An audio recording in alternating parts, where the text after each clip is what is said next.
In this video, I'm looking at a C3i magazine, number 24. And this came out in 2010, I believe. And there's a couple of articles that were particularly of interest to me. There's a lot of content, like always, mostly about GMT games. So I'll go through what's in here. The cover is on Washington's War. This is a Mark Herman game of the overall play of the American Revolution. So the full title is Washington's War, The Art of Asymmetrical Strategy. And if you've ever played that game, you'll understand what that means.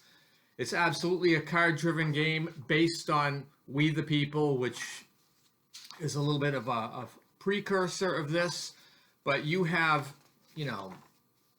up to page 11, page 4 to page 11 is all on this game. And he explains the strategic assessment and the concepts of card-driven games, but also British strategy for this game, British opening moves for this game, guerrilla warfare and foreign intervention. There's a subheading on elements of political control that affect strategy, mid to late game strategy, particularly in the South, the mid-Atlantic colonies, the two-front war, the Peace of Paris, and all of that. So since the article's written by Mark Herman about his masterpiece, it's worth having this issue, C3i 24, for that reason alone. The second article by Dan Holt is on Normandy, the Battle for Normandy. This is a game that I used to have, and I did not keep it. And this is optional rules and variants, so I would not have used this article anyway. So even if I still had the game. There's another game, Hellenese, campaign strategy. So this is a block game, I believe, on the Peloponnesian War. So I don't have this game, and I don't play block games, generally speaking. But there's a 4-page article with a lot of information on some additional strategy notes for the campaign scenarios. So there's also another article on the same game, Hellenese, in tips for the Peloponnesian War, and there's tips on a number of the game mechanisms that appear. So that's a 2-page article. You got another article, Elusive Victory Air War over the Suez Canal, 1967 to 1973. So you can use Elusive Victory. It introduces some additional aircraft and weapons, as well as a number of, 5 additional scenarios. Well, scenario 3, 4, and 5. So there's 3 additional scenarios. There is another game article that I was very interested in, Cleo's Corner. This is a segment by Mark Herman. Always going to be interesting, but this is his topic. What makes an historical war game historical? And a couple of things that he highlighted in this article is that he tries to get a balance between 2 factors, the kinetic factors and the psychological factors.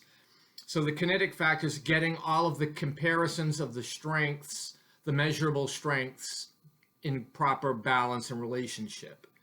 But the psychological part he describes as the art, and that some game designers don't seem to use much art in getting the psychological aspect. So he talks about this, and he particularly references 3 of his games as examples. One is For the People. The other one is Pacific War, and then Empire of the Sun.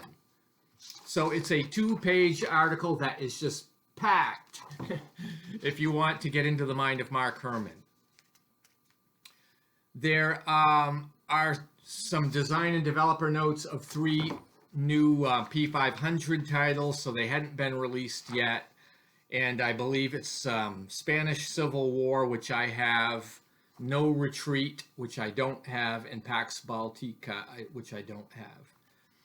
Then there's an article on Commands and Colors Ancients, Imperial Rome. So this is looks like a scenario on Boudica's revolt. So I would be interested in that, except that I don't have Commands and Colors and I don't play block games. And then you have Asia and Gulf. See, it's a good thing you had those Mark Herman articles for me, because here's another block game. And this is like from page 32 to page, what is it, 41. So you got 9 or 10 pages here. Asia and Gulf, Into the Water, a detailed analysis. So if you play Asia engulfed, you probably want C3i number 24 because of the analysis that's provided. And then finally, you have a scenario for SPQR from the end of the Second Punic War, the Battle of Crotona.